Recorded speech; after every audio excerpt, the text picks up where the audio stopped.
चलिए बच्चों, आज हम लोग 9वीं क्लास में विज्ञान में तीसरा अध्याय के बारे में पढ़ते हैं। तीसरा अध्याय का क्या नाम है? परमाणु संरचना। और नीचे में जहाँ जहाँ पर मैं लाइन खींचा हूँ बच्चों, वहाँ वहाँ को आप लोग देखेंगे। नीचे वाला देखिए, हम अपने चारों तरफ देखें तो हमें विभिन्न आकार, आकृति, रंग और बनावट वाली वस्तुएं दिखाई देती हैं जो विभिन्न पदार्थों से बनी होती है।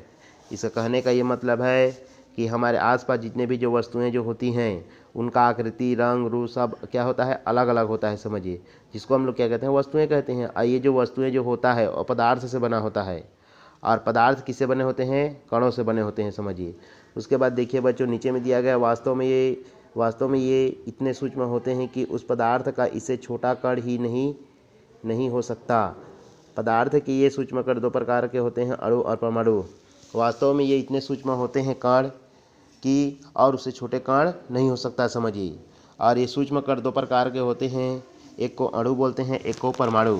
उसके बाद देखिए बच्चों, नीचे में दिया गया, बगल में दिया गया है, परमाणु आपस में जुड़कर अणु बनाते हैं। जितने भी जो परमाणु होते हैं वो किसका निर्माण करते हैं? अणु का। उसके बाद देखिए बच्चों, नीचे में दिया गया है, परमाणु की कहानी कितनी नई कितनी पुरानी। परमाणु को जानने के प्रयास की कहानी बड़ी रोचक है, जो ईसा से 500 वर्ष पूर्व से शुरू हुई है। भारतीय दार्शनिक महर्षि कणाद ने प्रतिपादित किया था कि यदि हम पदार्थ को विभाजित करते जाएं तो हमें छोटे छोटे कण प्राप्त होते जाएंगे और अंत में एक सीमा आएगी जब प्राप्त कण को पुनः विभाजित नहीं किया जा सकेगा, अर्थात वह सूक्ष्मतम कण अविभाज्य होगा। महर्षि कणाद ने क्या कहा था कि किसी भी पदार्थ को हम लोग उसको टुकड़े टुकड़े करते जाएंगे तो एक स्थिति ऐसी आएगा कि उसको छोटे छोटे टुकड़ों में विभाजित नहीं कर सकते, और यही छोटा कण ही क्या कहलाएगा? अविभाज्य कहलाएगा, समझिए। उसके बाद एक ग्रीक दर्शन शास्त्री ल्यूसिपस और उनके विद्यार्थी डेमोक्रिटस ने इस बारे में सोचना शुरू किया कि अगर किसी पदार्थ के टुकड़े करते जाएं तो एक स्थिति ऐसी आती है जब उसे और अधिक टुकड़ों में नहीं तोड़ा जा सकता।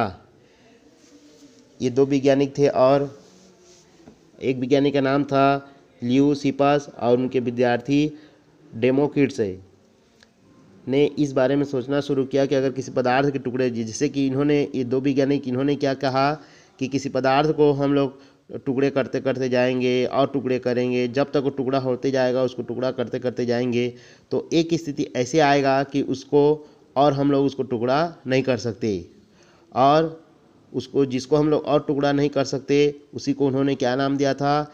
एटमॉस कहा, अर्थात जिसे और तोड़ा नहीं जा सकता। जिसको और तोड़ा नहीं जा सकता उसको उन्होंने क्या नाम दिया? एटोमस। साथ ही यह भी कहा कि पूरी दुनिया इसी से बनी हुई है।